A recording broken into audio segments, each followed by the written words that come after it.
आइए प्राचीन ब्रह्मांडीय रहस्यों की गहराइयों में गोता लगाते हैं। आज की हमारी इस बेहद दिलचस्प चर्चा का मुख्य स्रोत एक बहुत ही सटीक और प्राचीन ग्रंथ है।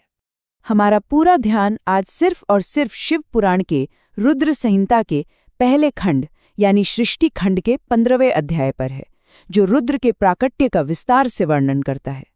सोचिए, क्या होता है जब इस पूरे ब्रह्मांड को रचने वाले खुद एक बेदाग और दोष रहित दुनिया बनाने में अटक जाते हैं। ये एक ऐसा ब्रह्मांडीय ड्रामा है जहां बार बार कोशिशें होती हैं, गलतियां होती हैं और फिर सीधा ईश्वरीय हस्तक्षेप होता है। तो आइए सबसे पहले इस पूरी प्रक्रिया के पहले चरण को समझते हैं, हंस और वराह। महाप्रलय के बाद ब्रह्मा जी उस विशाल ब्रह्मांडीय अग्नि के शीर्ष को खोजने के लिए एक हंस का रूप लेते हैं। अब हंस ही क्यों? क्योंकि हंस प्रतीक है उस शक्ति का जो लगातार ऊपर की ओर उठती है और जो असली को नकली से अलग कर सकती है, बिल्कुल वैसे ही जैसे पानी से दूध को अलग करना। लेकिन दिलचस्प बात देखिए, ब्रह्मा जी अपनी इस विवेकपूर्ण शक्ति का इस्तेमाल ही नहीं कर पाते, क्योंकि सृष्टि निर्माण के इस भारी भरकम काम ने उनकी बुद्धि को पूरी तरह से भ्रमित कर दिया था। अब हंस के बिल्कुल विपरीत भगवान विष्णु के रूप को देखिए। विष्णु जी उसी अग्नि स्तंभ की जड़ को खोजने के लिए ब्रह्मांडीय जल की अथाह गहराइयों में गोता लगाते हैं, और वो भी एक वराह यानी जंगली सुअर का रूप धारण करके। वराह प्रतीक है गहराई में उतरने और स्थिर रहने की असीम शक्ति का। और यहाँ सबसे अहम बात यह है कि पानी की गहराइयों में लगाया गया ये गोता कोई छोटी घटना नहीं थी। इसी पल से एक बहुत बड़ी ब्रह्मांडीय समय रेखा की शुरुआत होती है, जिसे आज हम वराह कल्प के नाम से जानते हैं।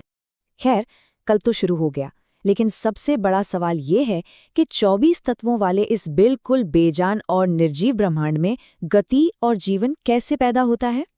इस गहरे रहस्य को सुलझाने से पहले याद दिला दें कि इस तरह के और भी शानदार विश्लेषणों के लिए कृपया इसे लाइक करें और चैनल को सब्सक्राइब जरूर करें।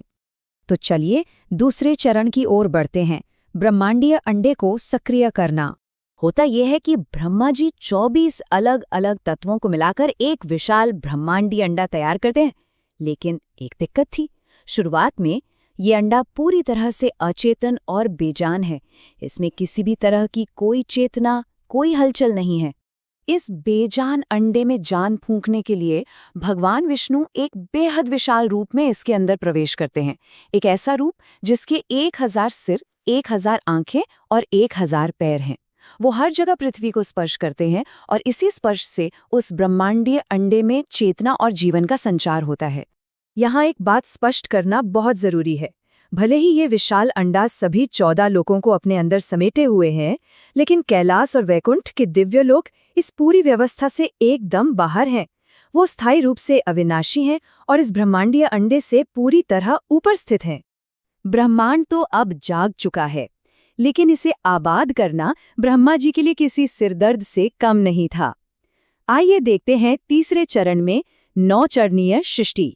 सिद्ध और आध्यात्मिक जीवों को बनाने के लिए ब्रह्मा जी लगातार प्रयास करते हैं। अचेतन तत्वों से लेकर पेड़ पौधों, जानवरों, देवताओं और अंत में जटिल मानव रूपों तक, ये पूरी 9 चरणों की सृष्टि उनके अलग अलग प्रयासों का नतीजा थी। लेकिन ब्रह्मा जी को बहुत जल्द एक बात समझ में आ जाती है। उनके शुरुआती प्रयास पूरी तरह से विफल रहे। अचल प्राणी और जानवर तो बस दुखों में ही फंसे रह गए, और दूसरी तरफ देवता, उनमें तो आध्यात्मिक ज्ञान पाने की कोई इच्छा ही नहीं थी। उच्च सत्य को खोजने के लिए वो बिल्कुल भी प्रेरित नहीं थे। और हताशा की हद तो तब पार हो जाती है जब ब्रह्मा जी की 9वीं और सबसे परिपूर्ण मानी जाने वाली सृष्टि सनख और उनके मानसपुत्र इस दुनिया की आबादी बढ़ाने से साफ साफ इनकार कर देते हैं। वो पूरी तरह से विरक्त ब्रह्मचारी बनकर रहते हैं। नतीजा, ब्रह्मांड का विकास वहीं का वहीं पूरी तरह से रुक जाता है। और जब सारे रास्ते बंद हो जाते हैं, तब शुरू होता है हमारा चौथा चरण, नील लोहित का प्राकट्य। सारे उपाय विफल होने के बाद ब्रह्मा जी घोर तपस्या में लीन हो जाते हैं, और फिर अविमुक्त से यानी निर्माता ब्रह्मा की भौहों और नाक के बीच के उस सटीक स्थान से अचानक एक बेहद तीव्र और विशाल दिव्य तेज फूट पड़ता है।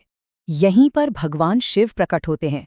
एक ऐसा अद्भुत अर्धनारीश्वर रूप जो अपनी पूरी शक्ति और शक्ति के साथ ब्रह्मा जी के ठीक सामने अपार ऊर्जा बिखेर रहा है।